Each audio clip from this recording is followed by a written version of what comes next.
السلام عليكم ورحمة الله وبركاته. الحمد لله رب العالمين، والصلاة والسلام على سيدنا محمد وعلى آله وأصحابه أجمعين. أما بعد، فقد قال الله تعالى في القرآن العظيم وفي الفرقان المجيد: أعوذ بالله من الشيطان الرجيم، بسم الله الرحمن الرحيم. أحسن كما أحسن الله إليك، صدق الله المولى العظيم. قال النبي صلى الله عليه وسلم: اللهم بارك لنا في رجب وشعبان وبلغنا رمضان، أو كما قال عليه الصلاة والسلام.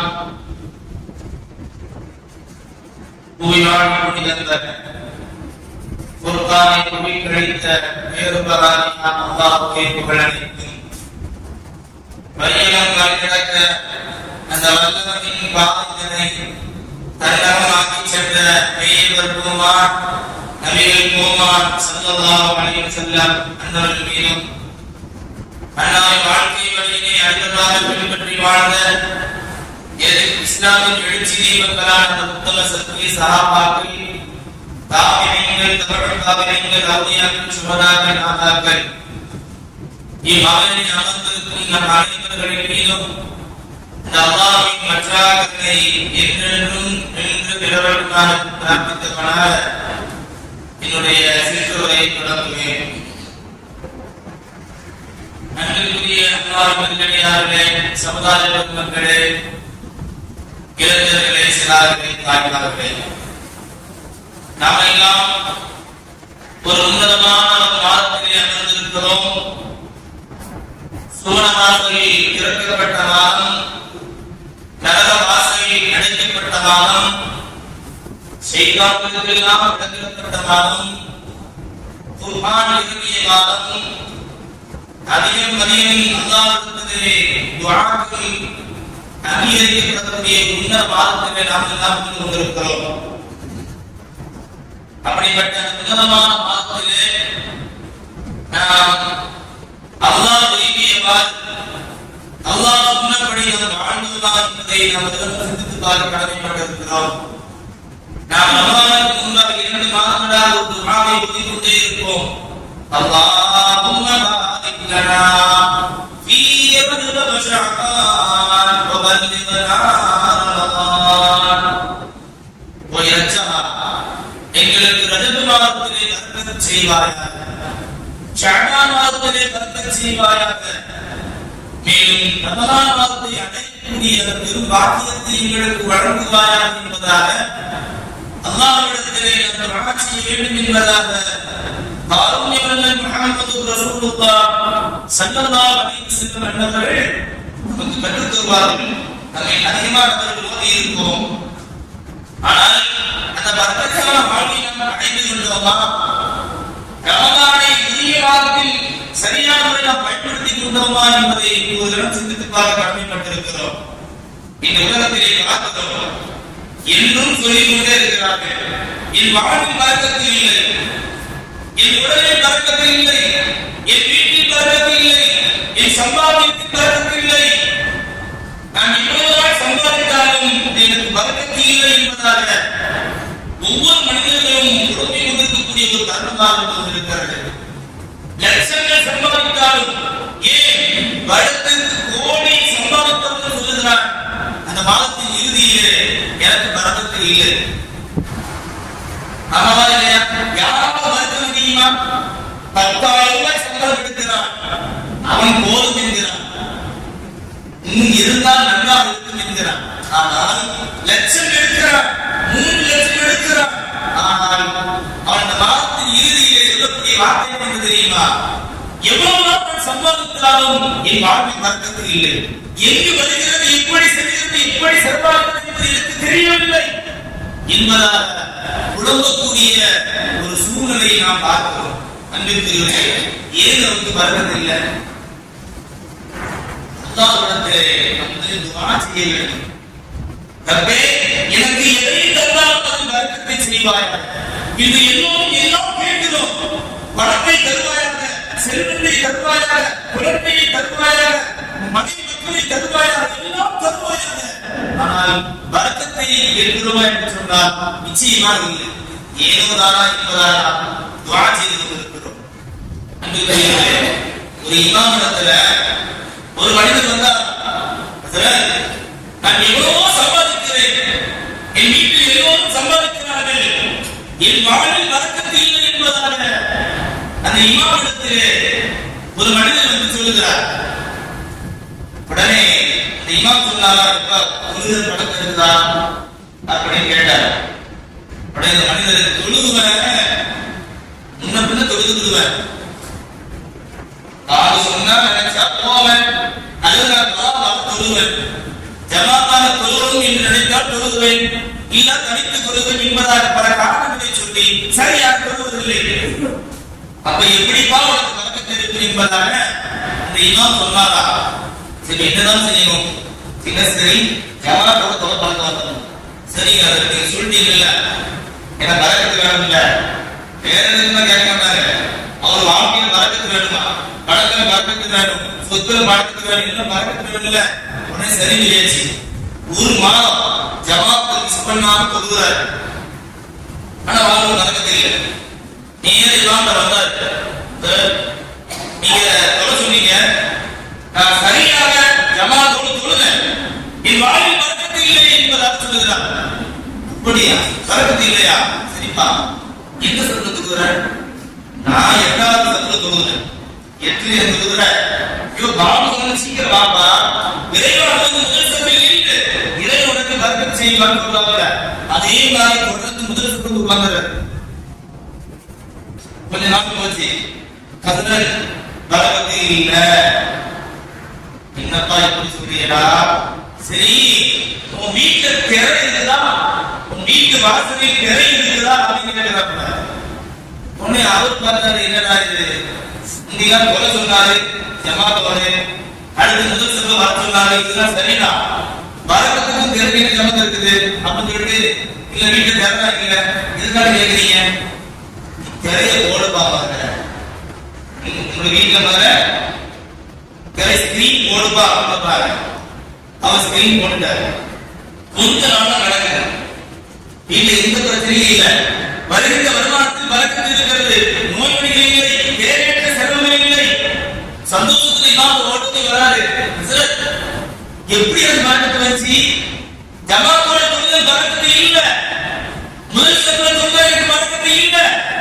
ஆனா திரையை போட சொன்னீங்க, திரையை நான் போட்டு இப்பொழுது எனக்கு வழக்கத்து இருக்கிறது, நான் சம்பாதிக்கின்ற சம்பாதிக்கிறே எதுவுமே தேவையில்லாமல் எனக்கு செலவழிவதில்லை, நோய்கள் இல்லை, பிரச்சனைகள் இல்லை, கருத்துகள் இல்லை, எதுவும் இல்லை. திரைக்கு மறக்க ஏதாவது சம்பந்தம் இருக்குதா அப்படின்னு சொன்னவங்க அழகாக சொன்னாங்க. எப்பா நீ முதலில் குருவாக இருந்தாய், தொழுக ஆரம்பிச்சுட்ட, முதல் சுற்றுக்கு வராம இருந்தாய், முதல் சுற்றுக்கு வந்துட்ட, உன் வீட்டுல உள்ள தொலை ஆரம்பிச்சுட்டாங்க. ஆனா இது என்ன பிரச்சனைனா, பல நபர்களின் பார்வை ஒரு வீட்டிற்குள் வருகிறது. தொழாத மனிதர்களை பார்த்து ஒரு வீட்டிற்குள் படுவதனால் ஒரு வீட்டில் பறக்கத்து இல்லை. கொஞ்சம் சிந்தி பாருங்க, இன்னைக்கு எத்தனை பேர் வீட்டில் நம்ம தொழுகிறோம்? நோன்பு வந்துருச்சு, ரமலான் அடைஞ்சாச்சு, பறக்கத்தை ரஹ்மானே, என்னை ரமலானை அடைச்சி ரஹ்மானே முதல்ல துஆ செய்யுங்களா, ரமலானை அடைந்தோம்னா நம் வீட்டில் எத்தனை நபர்கள் ஜமாத்தோடு தொழுகிறார்கள், முதல் சபையிலே தொழுகிறார்கள், சரியாக தொழுகிறார்களா, சுன்னத்தை கடைபிடிக்கிறார்களா என்று நீங்கள் ஒரு இடம் சிந்தித்து பாருங்கள். இன்றும் நம் வீட்டில் சிலர் உதாரணமாக இருந்து கொண்டிருக்கிறார்கள், தொழுகை அசட்டையாக இருக்கிறார்கள். பாருங்கள், ஜும்மாவுடைய தினம், பாடு சொல்லப்பட்டு மக்களை வருகையை பாருங்கள். இப்படி இருந்தால் எங்கிருந்து நடக்கிறது வரும் என்பதைத்தான் இமாம் அவர்கள் அழகான முறையில் சொல்வார்கள். தொழாதவருடைய பாதத்தின் மீது பட்டாலே, தொழாதவருடைய பாதத்தின் வீட்டிற்குள் சென்றாலே வரக்கத்து இருக்காது என்று சொன்னால், தொழாதவர்கள் வீட்டிலே இருந்து கொண்டே இருக்கிறார்களே, மனைவி தொழுவதில்லை, மகள் தொழுவதில்லை, தந்தை தொழுவதில்லை, கணவர் தொழுவதில்லை, கேட்பதற்கு நாடகமில்லை, எங்கிருந்து வரக்கத்து வரும் என்பதை நாம் அவர்களும் சிந்தித்து பார்க்க கடமைப்பட்டிருக்கிறோம். ஒண்ணுமே இல்லை. இன்னைக்கு இதை சொன்னவங்களுக்கு சாதாரண புரியும். ஒரு பணியை காட்டுவாங்க. காட்டுகின்ற பொழுது அது 10 லட்சம் சொல்லுவாங்க. நம்ம வந்து வாங்கிடுவோம். வாங்கி முடிச்சுட்டு ஒரு 3 மாசம் கிடக்கும், 4 மாசம் கிடக்கும், 5 மாசம் கிடக்கும். அவனுக்கு விற்கணும் நேரம் வரும். இப்ப போய் அதே ஒரு கேட்பாங்க, அவனோட 10 லட்சம் மடங்காங்க, ஒரு 1 லட்சம் புதிதாக கேட்பாங்க. இப்ப வந்து ரேட் சரியில்லை, அங்க சரியா ஓடுறது இல்லை, பத்திரம் விடுறது இல்லை, யாரும் வர்றது இல்லைன்னு சொல்லுவாங்கல்ல. அப்ப நம்ம போட்ட பணம் வர்றது இல்லைன்னு அர்த்தம். ஆனா ஒரே இடம் 1 லட்சத்துக்கு வாங்குவார், அவரே நினைத்து போவார். 1 லட்சம் தான் இடம் வாங்குவாரு. வாங்கிட்டு ஒரு 4 மாசம் கிடக்காரு, அதே கொடுக்கறதுக்கு அவரே வருவார். நீ 1 லட்சம் மனம் இல்ல, ஆமா விற்கிறது ஐடியா இருக்கா? இல்ல விற்கிறது வாங்கல, 10 லட்சம் போகுதா விற்கிறது ஐடியா சொல்லி கொடுத்துட்டாங்க. இப்ப நம்ம வாங்கினது 1 லட்சம் தானே, 1 லட்சம் தான், இப்ப 10 லட்சம் கேட்க மாட்டாங்க. இதுதான் பார்க்கிறது. போடுகின்ற பணம் அல்லாஹ் பரக்கத்து தருவான். கூட போட்டுக்கணும், ஆனா அது வகைக்கணும், குறைச்சு போட்டு நல்லா அதை பூட்டி விட்டணும். இதான் பரக்கத்து. ஆனா இந்த பரக்கத்து இல்லாம இந்த மனிதர்கள் எல்லாம் கொண்டாடி கொண்டிருக்கிறார்கள். அந்த பரக்கத்தை எப்படிதான் வருது? எதிரிடத்திலே அழுது மன்றாடி காட்சியும் வரலாம். இரண்டாவதாக இறைவனிடத்திலே தொழுது கேட்க வேண்டும். தொழணும், வீட்டை எல்லாம் தொழ வைக்கணும். அப்படி செய்தி பார்க்க நிச்சயம் நம்முடைய வாழ்விலே தேவையற்ற செலவு வராது. சம்பந்தமே இல்லாத செலவு பார்த்தீங்களா? இப்ப இன்னைக்குதான் ஒரு 10,000 சேமிக்கணும்னு நினைச்சப்பா, திடீர்னு மோதல செலவு நினைச்சப்பா, திடீர்னு பைக்ல செலவு நினைச்சப்பா, வாஷிங் மிஷின்ல செலவு நினைச்சு, ஃப்ரிட்ஜ்ல செலவு சொன்னாங்க இல்லையா? ஆனால் அழகான முறையிலே அல்லாஹ்விற்கு துஆ செய்து, அல்லாஹ்வை தொழுது மன்றாடி பாருங்கள், நாம் பெறுகின்ற சம்பாத்தியத்தை பரக்கத். தேவையற்ற செலவுகள் வராது, நோயற்ற வாழ்க்கை வராது. ஒரே நபர், ஒரே பிரச்சனை, ஆனால் ஒரு நபருக்கு 1 ரூபாய் மாத்திரம் போனால் அல்லாஹ் சுபம் கொடுத்துருவான். அதே பிரச்சனை எந்த மாத்திரம் இல்லை. டாக்டர் சொல்லுவா, நீங்க ஒரு ஸ்கேன் எடுத்துமா, என்னன்னு பாவம் அவனை பயம் காட்டி, எப்படி நல்ல இதனுடைய உள்ளத்தை உடைச்சி அவனை பயம் காட்டி கடைசி ஸ்கேன் என்ன எடுத்து பார்த்தா ரிப்போர்ட் ஒண்ணு இல்லை. பாத்தீங்களா இல்லையா? எத்தனை நடந்தது இல்லாத ஆள் கிடையாது. இமாம் தாவூஸ் ரஹ்மத்துல்லாஹி அலைஹி அவர்கள் ஒரு அழகான ஒரு நிகழ்ச்சியை பதிவு செய்வார்கள். ஒரு மனிதருக்கு 4 மகன்கள், மிகப்பெரிய செல்வந்தர். கொஞ்ச நாள் கடந்து அவருக்கு வந்து நோய் ஏற்படும். அந்த 4 நபர்கள் ஒரே மகன் சொன்னாரா, இம்மா அன் துமர்ரிதுஹு வலைஸ லக்கும் மின் மீராதி ஷைஉன் வ இம்மா துமர்ரிதுஹு வலைஸ லக்கும் மின் மீராதி ஷைஉன். ஏப்பா 4 பேர் உட்கார்ந்து, நம்ம பாப்பாவுக்கு உடம்பு சரியில்லை, நோய்வடியா கஷ்டப்படுகிறார். இப்ப அவர் முடிவு பண்ணிருக்கு என்னன்னா, ஒண்ணு நீங்க 3 பேரும் பாப்பாவை கவனிங்க, நல்ல முறை பார்த்துக்கணும். ஆனா உங்களுக்கு சொந்த பங்கு எனக்கு தான் இருக்கிறது. உடனே பசங்களை முடிச்சாங்க 3 பேர். என்னடா இது, பாப்பாவை பாத்துங்க, நீ 3 பேர் சொந்த எடுத்துக்கிட்டா அது நியாயம் இதுதானே. அவர் இப்படி சொன்னா எல்லாத்தையும் முழுங்கி முடிச்சாங்க. ரெண்டாவது சொன்னார் பையன், ஒண்ணு நீங்க பாருங்க, சொத்து வேணாம்னு போங்க, அல்லது அந்த பாப்பாவை நான் பாக்குறேன், எங்க வீட்டுக்கு தூக்கி போயிருந்தேன், என் மனைவி வீட்டுக்கு தூக்கி போயிருந்தேன், அழைச்சிட்டு போறேன், எனக்கு எந்த சொத்து வேண்டாம். சகோதரத்துறை சந்தோஷம். தம்பி, முதல் நீதிக்குமோ 2வது நீதி எனக்கு பிடிச்சிருக்கு. முதல் நீதிக்கு எங்களுக்கு பிடிக்கல, 3 பேருக்கு பிடிக்கல. 2வது நீதி நீங்க நீங்க பாப்பாவை பாத்துக்கிற நோய் பார்க்கிறாய் சொன்னாயே நீ பார்க்கோ சொத்து கையில தந்தது உடம்பு சொத்து சம்பந்தம் நீ தான் சொல்லியிருக்க நான் தான் சொல்லல ஒன்றும் பிரச்சனை இல்லை தம்பி நான் என் மனைவி காசு போறேன் மனைவி வீட்டுக்கு கூட்டி போயாச்சு பாப்பா நல்லா பார்த்துக்கிட்டே இருக்காரு கொஞ்சம் காலம் கடக்குது காலம் கடந்ததுக்கு தந்தை மகாதார கொஞ்ச நாள்ல பகுதியை நவமி அவருடைய கனவுல ஒரு நபர் வர வந்து ஈட்டி மகான கலா கலா பகுதி மிகவும் மிகவும் தீனா எப்பா இந்த வீட்டுல இந்த தெருவுல இந்த இடத்துல ஒரு 100 தீனா இருக்குது அதை போய் எடுத்துக்கப்பா பாப்பா சொத்துதான் வேண்டாம்னு சொல்லிட்டேன் பாப்பாவும் இறந்துட்டாங்க அந்த சொத்தை போய் நீ எடுத்துக்கப்பா அப்படின்னு சொல்லி அந்த கனவு வந்து சொல்றாரு உனக்கு கேட்ட வார்த்தை என்ன தெரியுமா கபாலத்தி நோனிஹி தூக்கத்திலே இருக்கின்றவனை கேட்கிறார்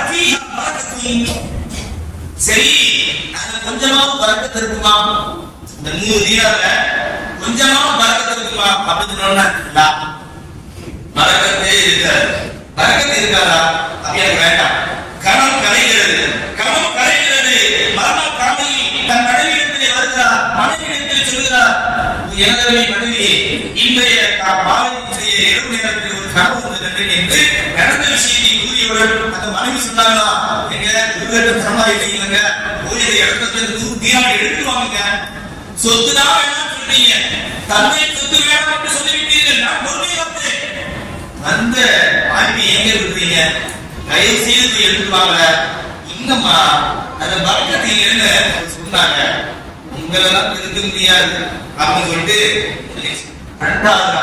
அதே போல அந்த கனவிலே வருகிறார் அதே நபர் வருகிறார் இந்த இடத்துல இந்த தெருவுல ஒரு 10 தீனார் ஒரு 10 தீனார் அதுக்கு எடுத்துக்கேன்பா அபிஹாபாரத்தும் பாரதியும் தான் சொல்லுங்க நான் எடுக்கிறேன் இல்லைன்னா விட்டுருங்க இல்லையா வேண்டாம் 3 நாள் அவங்களுக்கு கனவு வருகிறது கனவு காண்கிறார் வந்தவர் சொன்னார் இது லாஸ்ட் சான்ஸ் போங்க போய் தீனா ஒரே ஒரு தீனா இருக்குது அதுக்கு நீங்க எடுத்துக்கப்பா சரி அப்படிங்க வரட்டும் அந்த ஒரு தீனா பறக்கத்தை வச்சிருக்கான்னு சொன்ன உடனே அவர் சந்தோஷத்துல நேர இடத்துக்கு போறாரு பார்த்தா அங்க ஒரு தீனா இருக்குது இமாம் தாவூஸ் ரஹ்மத்துல்லாஹி அலைஹி அவருடைய காலத்திலே நடந்த ஒரு நிகழ்ச்சியை பதிவு செய்கிறார் ஒரு தீனா இருக்குது அதை எடுத்துட்டு வராது அப்படி பார்க்கும் சந்தோஷத்துல ஒரு தீனா ஆனா இது பறக்கத்து இருக்குது என்ற ஒரு நம்பிக்கை இருக்குது எடுத்து நடந்து வரும் பொழுது சந்தையில ஒருவர் இருக்கிறார் 2 மீன்கள் நல்ல பெரிய மீன் வித்து நிற்கிறாரு நேரடியா போனாரு எப்பா இது எவ்வளவு கேட்டாரு இந்த 2 சேர்த்து ஒரு தீனாருக்கு 2 மீன் சேர்த்து ஒரு தீனாரா அல்ஹம்துலில்லாஹ் இதை கொண்டு போய் சேவன வீட்டுல போய் சமைச்சு சாப்பிடலாம் என்ற எண்ணத்துல அது வாங்குறாரு வீட்டுக்கு போறாரு அது கொண்டு வீட்டுக்கு போறாரு மனைவி பாக்குறாங்க இப்படி வேலைக்கு வேண்டிய ஒரு தீனாரை எடுத்து வந்து ஒரு மீனை வாங்கிட்டு வராரு என்ற ரீதியில சொல்றாங்க மீனை அறுத்தாரு 2 மீனை அறுக்கின்ற பொழுது அதுல விலை மதிப்பே இல்லாத ஒரு பெரிய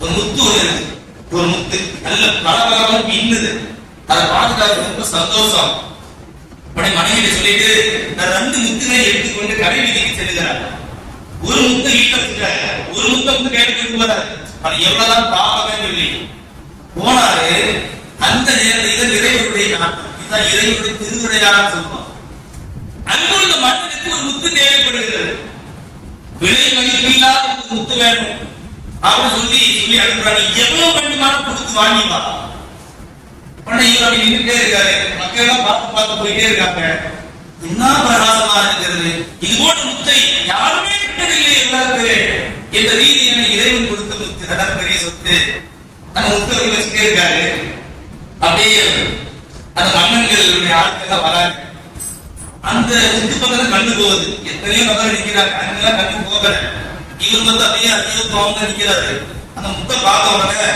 எப்ப எவ்வளவு தூரம் கேட்டாங்க நீங்க தரது தாங்க கடைசியில ஃபபாஅஹா பிமக்ரி கராத்திய பத்லன் தரவா. அவங்க இந்த முத்தை பார்க்கும்போது இதை பார்த்ததே இல்லை, மன்னன் சொல்லிவிட்டாங்க, எவ்வளவு வேணும் நீங்க தாங்க. கடைசியில 30 கழுதையினுடைய சுமை அளவுக்கு உண்டான தங்க நாணயத்தை அப்படி தூக்கி கொடுத்தாங்க. 30 கழுதையினுடைய சுமை அளவுக்கு உண்டான அந்த வெயிட்டுக்கு உண்டான தங்க நாணயத்தை தூக்கி கொடுத்தோன்னு அவருக்கு சந்தோஷம் தாங்க முடியல. வீட்டுக்கு தூக்கி கஷ்டப்பட்டு தூக்கி போயிடாரு அப்படி இப்படி சொல்லி இப்ப இதை கொஞ்சம் மன்னன் கொடுக்குறாங்க. மன்னன் கொடுத்த உடனே மன்னர் அதை பார்த்தாரு. பார்த்துட்டு அவர் கேட்டாரா, இப்ப ஒண்ணு பிரகாசமா ரொம்ப சந்தோஷம், இதுல நம்ம பார்த்தது இல்லை, ஆனா ஜோடியா இருந்தாலும் நல்லா இருக்கும். இதை கொண்டு என் மனைவிக்கு நான் ஒரு கம்பல் செய்து போடுவதாக இருந்தாலும் கூட ஒரு 2 முத்து இருந்தாலும் நல்லா இருக்கும். நீங்க ஒண்ணுதான் சொன்னீங்க, ஒண்ணுதான் சொன்னேன், ஆனா இந்த முத்துக்கு 2 வேண்டும், வாங்கிட்டு வாங்க. இங்க ஒண்ணுதான் இருந்துச்சு, அதெல்லாம் எனக்கு தெரியாது, எங்கு சுற்றி எப்படியாவது வந்தாக வேண்டும் என்பதாக கூறுகிறார். அவர் அப்படியே சந்தோஷம் தேடிட்டே இருக்கிறார், எங்கேயும் முக்தியில. கடைசியில அந்த நபருடைய வீட்டை விசாரிக்கிறார்கள், அந்த வீட்டுக்கே செல்லுகிறார்கள். உங்களுக்கு ஒரு முக்தி இருந்தது சரி, எங்க மன்னர் இன்னொரு முக்தியை கேட்கிறார், உன்னிடம் இருக்கிறதா என்பதா கேட்கிறாங்க.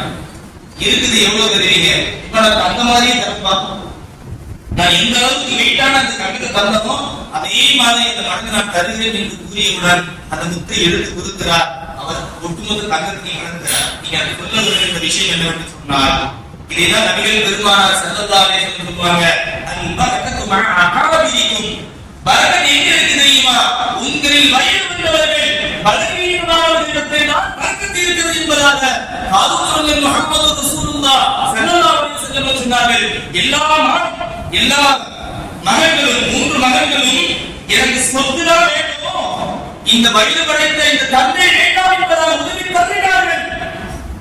எப்பொழுது உதவி தந்தினார்களோ பரக்கத்தை இழந்தார்கள்.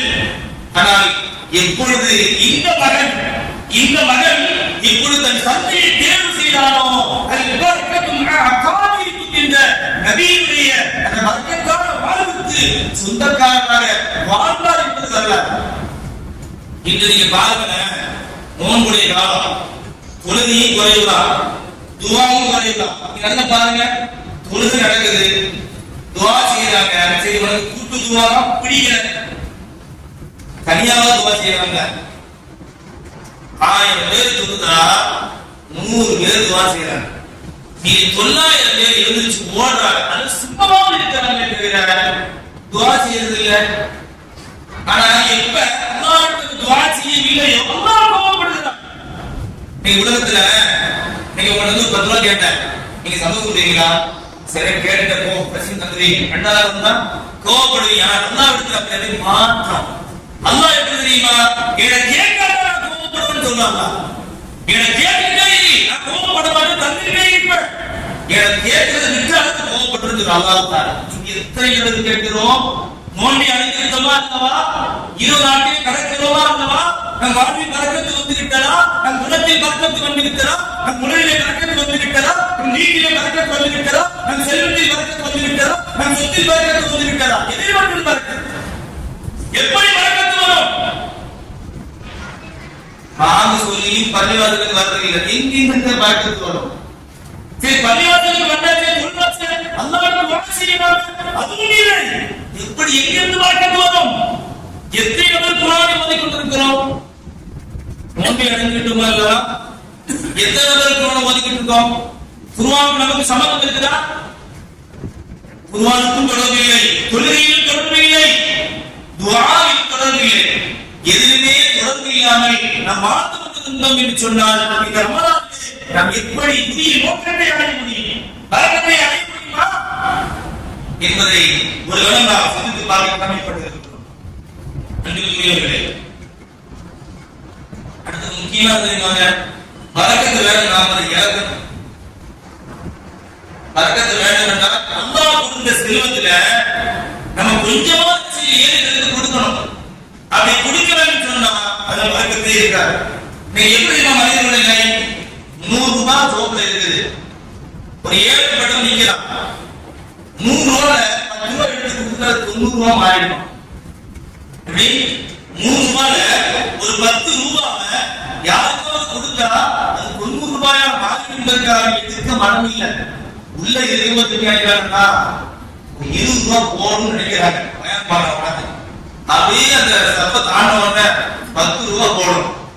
அதுக்கப்புறம் என்ன வரும்? இருக்கக்கூடிய சிறுநீரை எடுத்து போடு. கொஞ்சம் தான் இங்கிலீஷ் ஸ்டெப் மாறும், எல்லாமே மாறிடுது. அவ்வளவுதான் இல்லையா? அதான் ஒரு பயம் நடந்துகிறது. இவன் வந்து பள்ளிவாசலுக்கு வசூல் பண்றா. பள்ளிவாசல் கட்டுமானம் இருக்கிறது, அரசா கட்டுமானம் இருக்கிறது, உங்களால முடிஞ்ச அளவுக்கு தான தத்துவங்களை வாங்குங்கன்னு சொன்னாங்க. அப்ப ஒரு 5வது சம்பளம் இருக்கக்கூடியவங்க அப்படியே பார்த்துட்டே இருந்தா அவன் பக்கத்துல வாடி வந்த உடனே ஜேபுல பின்பக்கம் ஜேபுல கையை விட்டு அந்த நோட்லயே இருக்கக்கூடிய நோட்லயே ரொம்ப பழமையான ரொம்ப நொந்து போன ஒரு 20 ரூபாய்க்கு அந்த வாழ்க்கை போட்டதில்லையா, அந்த வாழ்க்கைக்கு போட்டதில்லையா போட்டுட்டு கொஞ்சம் 5வது வசூல் பண்ணாங்க. 6வது 7வது போயிட்டே இருக்காங்க. போனவர் அதே வழி திரும்ப வருகிறார், சென்று வருகிறாரு. இப்ப 20 ரூபாய் போட்டார்ல, அவரை வசூல் பண்ண தாண்டி மெகரா பக்கம் போறாரு. மெகராவுக்கு வாலியை திரும்ப வந்து வசூல் பண்ண வாலிய அவன் வைக்கும் போது அதுக்கு பின்பக்கத்தில் உள்ள ஒரு நபர் என்ன செஞ்சாருன்னா அவருக்கு சண்டையை பிடிச்சாரு. ஆசிரிய 20 ரூபாய் தாமதம் கொடுத்த கொடையை மங்கள் சீதக்காரி அவர் சொல்ற அப்படி சண்டையை பிடிச்சாங்க. பிடிச்ச உடனே திரும்பி பார்த்தார். உடனே ஒரு 2000 ரூபாய் போட்ட கையில கொடுத்தாரா. 2000 ரூபாய் போட்ட கையில கொடுத்தாரா. வசூல் பண்ணிட்டு போயிட்டு தள்ளி போயிட்டு இருக்காரு. 2000 ரூபாய் பார்த்த உடனே அவருக்கு ரொம்ப சந்தோஷம். நம்ம 20 ரூபாய் கொடுத்துட்டு வரப்பட்டவங்க ஒரு 2000 ரூபாய் கொடுக்குறாரா அப்படின்னு ரொம்ப மகிழ்ச்சி. உடனே எப்ப வாங்க வாங்க 2000 ரூபாய் கொடுத்தாங்க. தொழுது முடிக்கிறவங்க அவருக்கு சிந்தனையே தெரியலையா. சார் நம்ம பெரிய தப்பு பண்ணிட்டாங்கடா. நம்ம 20 ரூபாய் கொடுத்துட்டு வரப்பட்டவன் அதுவும் 20 ரூபாய்ல நஞ்சி போன பிஞ்சி போன ஒரு ரூபாய் கொடுத்துருக்கோம். பிஞ்சி போன நோட்டு கொடுத்துட்டேன் அப்படின்னு வருத்தப்பட்டுட்டே இருக்காரு. தொழுதான் முடிச்சு மனம் தாக்கல. நேர அவருக்கு போனாரு. நீங்க வாங்க என்ன நானெல்லாம் 20 ரூபாய் நோட்டு கொடுத்துருக்கு நான் அவ்வளவு வருத்தப்பட்டேன்.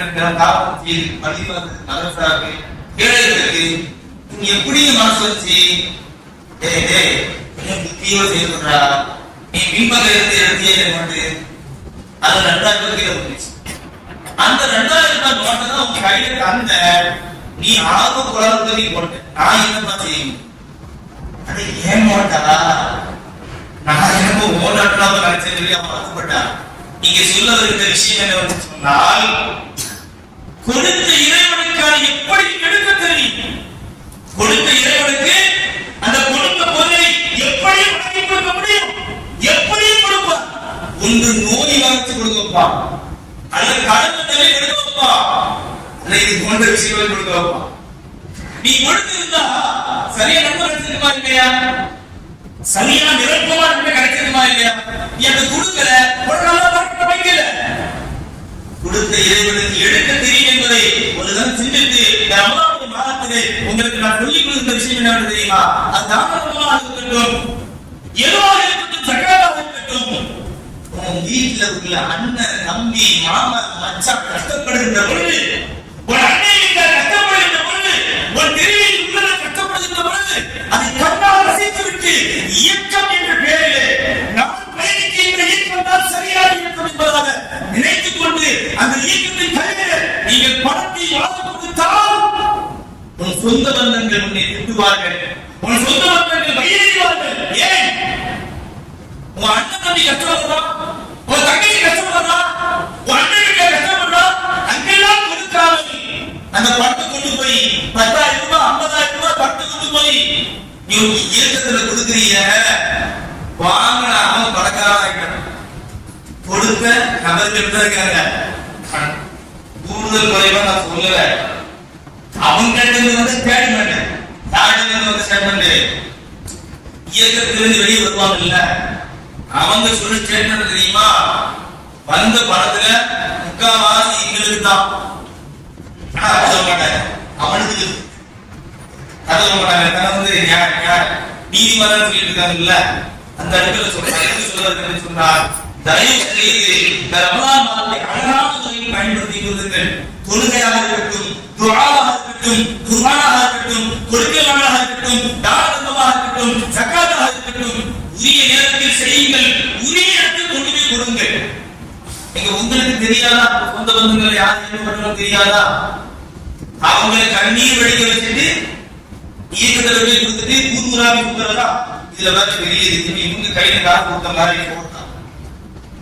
அந்த ஜமா இந்த ஜமா எதுக்குங்க இந்த விளம்பரம்? விளம்பர அலம்பர காலத்தியல் கரெக்டா பாருங்க. சக்காத் வசதி எங்க இடத்துல கடைசி எங்க வந்து எதுவும் நீ ஏழைகளுக்கு சென்று கொடுங்க ஏன் சொல்ல வரவில்லை? வராது வராது அப்படி வராது இல்ல. அன்பிற்குரியவர்களே, நான் சொல்லுவது இந்த விஷயம், ஆயிஷா நாயகி ஒரு பெண்ணை அடிமை பெண்ணை வெளியே கொடுத்து வாங்குறாங்க. அடிமை பெண்ணை வெளியே கொடுத்து வாங்குறாங்க. இஷ்டர் ஆயிஷு ஜாலியத்தை